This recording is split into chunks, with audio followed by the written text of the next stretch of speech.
Wanted कारोबारी को आज कोर्ट से कोई राहत नहीं मिली। नवनीत कालरा ने दिल्ली के साकेत कोर्ट में अग्रिम जमानत याचिका लगाई थी, जिस पर कोर्ट ने दिल्ली पुलिस से जवाब दाखिल करने के लिए कहा है। बड़ी खबर इस समय की, इस मामले में कल सुनवाई हो सकती है। इस बीच दिल्ली पुलिस ने कालरा के खिलाफ लुकआउट नोटिस जारी कर दिया है। लुकआउट नोटिस जारी करने की वजह यह है कि दिल्ली पुलिस को आशंका है कि ये कारोबारी कहीं विदेश भाग सकता है। तो जमानत अर्जी पर कल होगी सुनवाई। फिलहाल कोई राहत नहीं नवनीत कालरा को। कालरा की जमानत अर्जी पर कोर्ट ने पुलिस से जवाब मांगा है। लुकआउट नोटिस भी जारी कर दिया गया है। वरुण हमारे सहयोगी, उन्होंने हमें एक रिपोर्ट भेजी है, वो देखते हैं।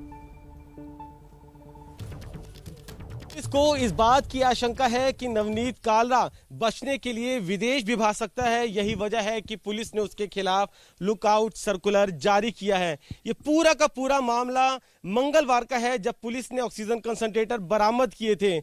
लेकिन जब शनिवार को क्राइम ब्रांच ने नवनीत कालरा के छतरपुर फार्म हाउस पर छापा मारा, तब तक वो यहां से फरार हो चुका था। पुलिस सूत्रों का कहना है कि शनिवार शाम तक नवनीत कालरा अपने इसी फार्म हाउस पर मौजूद था, अपने परिवार के साथ था। लेकिन जैसे ही उसको भनक लगी कि पुलिस की टीम यहां पर रेड कर रही है, वो अपने परिवार के साथ गाड़ी में बैठकर कहीं फरार हो गया। ऐसे में कहीं ना कहीं जो सवाल है वो पुलिस के ऊपर भी खड़े होते हैं कि आखिरकार क्यों पुलिस ने 3 से 4 दिन का समय लगा नवनीत कालरा के इस फार्म हाउस पर छापा मारने के में, क्यों पुलिस ने शुरुआत में ही नवनीत कालरा के ऊपर शिकंजा नहीं कसा। और यही वजह है, इसी का फायदा नवनीत कालरा ने उठाया। अपने बड़े बड़े कॉन्टैक्ट्स और इन्फ्लुएंशियल लोगों के संपर्क का फायदा उठाया और वो अब आसानी से फरार हो गया है। पुलिस अब उसके पीछे पीछे भाग रही है, लेकिन वो पुलिस से 2 कदम आगे चल रहा है। फिलहाल नवनीत कालरा की तरफ से दिल्ली की एक अदालत में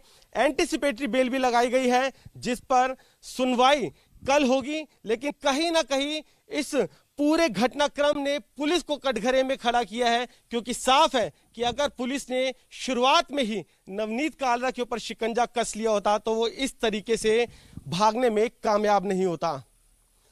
कैमरामैन जितेंद्र के साथ वरुण जैन, एबीपी न्यूज, दिल्ली।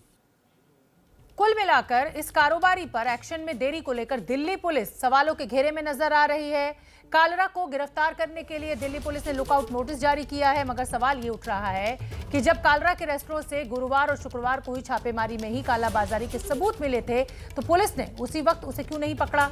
क्यों आरोपी को फरार होने का मौका दिया गया? शनिवार को दिल्ली पुलिस ने कालरा के छतरपुर वाले फार्म हाउस पर छापा जरूर मारा था, लेकिन जब तक पुलिस वहां पहुंचती, कालरा अपने परिवार के साथ वहां से निकल चुका था। सवाल यही है कि आखिर क्या वजह थी कि कालाबाजारी के सबूत मिलने के बाद भी पुलिस को आसानी से पकड़ में आ जाने वाला एक आरोपी को पकड़ने की कार्रवाई करने में 72 घंटे से भी ज्यादा का समय लग जाता है।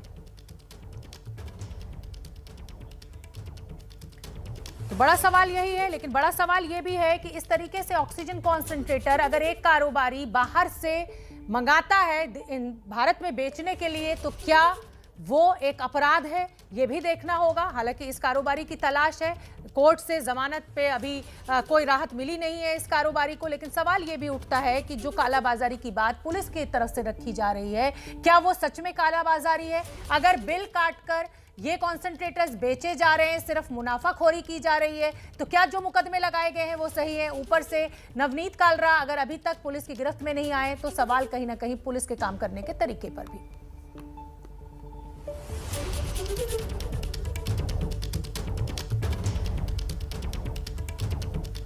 और कहां है ये कारोबारी? इस सवाल का जवाब तलाशने के लिए एबीपी न्यूज संवाददाता वरुण जैन नवनीत कालरा के फार्म हाउस पर पहुंचे, लेकिन वहां ताला लगा हुआ था। यहां तैनात गार्ड ने बताया कि उसे कोई जानकारी नहीं है। नहीं के अंदर कोई पता नहीं, मैं कहाँ जाएगा? हाँ जी, कोई नहीं। तो कहाँ गए हैं? कुछ कालरा साहब कुछ आइडिया? पता नहीं भाई। कब गए थे? पता नहीं, मैं आज ही आया हूँ ड्यूटी पे। अच्छा, तो कितने दिन से बंद है मतलब फार्म हाउस? पता नहीं, मैं आज ही आया हूँ, तो मुझे क्या पता है। अच्छा, रहते वैसे यहीं पर थे नवनीत कालरा जी? मैं आज ही आया हूँ, तो वैसा मुझे कैसे पता? आज पहले दिन ड्यूटी ज्वाइन की आपने? हाँ जी। पिछले गार्ड ने कुछ बताया नहीं कि यहाँ पर कौन रहता है कौन नहीं रहता?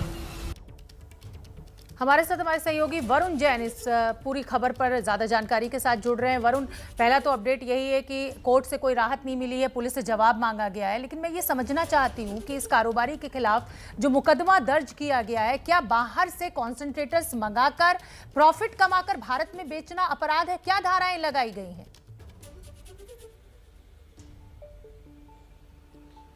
देखिए, दिल्ली पुलिस का कहना है कि जो कंसंट्रेटर मंगाए गए थे उनको यहाँ पर जो रेस्टोरेंट है वहाँ पर छुपा कर रखा गया था और ब्लैक मार्केटिंग की जा रही थी। पुलिस का आरोप ये है कि जो कंसंट्रेटर थे वो 16,000 से 22,000 रुपए की कीमत के बीच में खरीदे थे और मुंह मांगे 3 से 4 गुना दामों में ये कंसंट्रेटर को बेच रहे थे।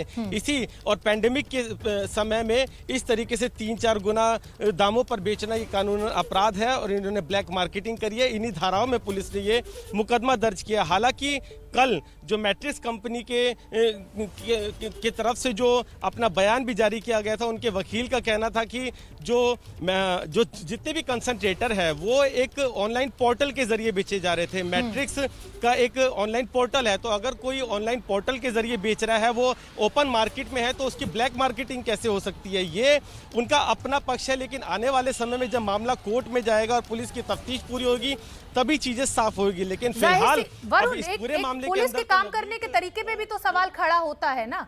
सवाल ये खड़ा होता है कि एक कारोबारी जिसका 1.5 साल से बिजनेस ठप पड़ा हुआ है, अगर वो मेडिकल बिजनेस में बहुत सारे कारोबारी आए, सिर्फ एक कालरा कोई पहला नाम नहीं है, बहुत सारे ऐसे कारोबारी जिनका कुछ और काम था, वो इस आपदा को देखते हुए इस कारोबार में आए। एक कारोबारी कॉन्सेंट्रेटर्स बाहर से मंगाता है, यानी उसने कस्टम ड्यूटी भी दी होगी, उसने जीएसटी भी दी होगी, क्योंकि कस्टम ड्यूटी और ड्यूटी जो है वो तो अभी बंद हुई है ना सरकार की तरफ से। ये कंसाइनमेंट कब का आया हुआ है? ऐसे में अगर वो बेच रहा है और ऑनलाइन बेच रहा है, यानी सब कुछ जो कैश का लेन देन है वो ऑन बिल हो रहा है, तो ये क्राइम कैसे है, ये भी समझना बेहद जरूरी है। मैं चाहूंगी इस पर अपडेट आपसे।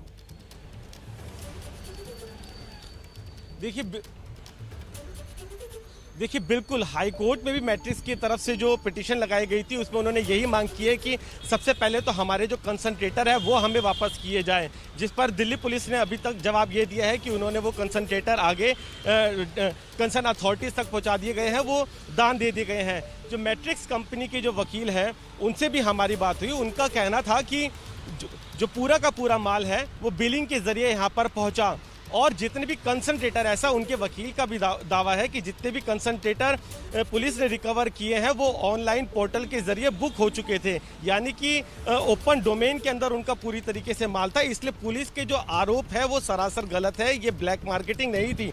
साथ ही उनका दावा ये भी था कि अगर आप कहीं मार्केट के अंदर दूसरी जगह पर देखेंगे तो कुछ लोग कंसंट्रेटर दूसरे पोर्टल वाले यही पोर्टल 1,40,000 1,60,000 तक के भी बेच रहे हैं, तो हमारा कंसंट्रेटर तो 70,000 तक का था या उससे कम का था। तो कहीं ना कहीं उनका ये भी कहना था कि उनके जो प्राइस है वो काफ़ी कम थे। ब्लैक मार्केटिंग की बात को वो सिरे से नकार रहे थे, लेकिन यही तो सवाल है ना वरुण, यही सवाल है कि देखिए एक बड़े कारोबारी के ऊपर इतना बड़ा सवाल खड़ा कर देना, एक बड़ी चेन का वो मालिक है, एक रेपुटेशन है एक समाज में, इस तरीके की जब हम बात करते हैं, कौन सा ऐसा बिजनेसमैन है जो मुनाफाखोरी नहीं करता है? मुनाफे के लिए ही तो वो बिजनेस करता है। लेकिन चलिए, पुलिस अपना काम कर रही है, कोर्ट अपना काम करेगी, दूध का दूध पानी का पानी जरूर होगा, और अगर कालरा की गलती है तो जाहिर सी बात है कि कानून के शिकंजे में वो जरूर आएगा। बहुत बहुत धन्यवाद वरुण आपका इस पूरी जानकारी के लिए।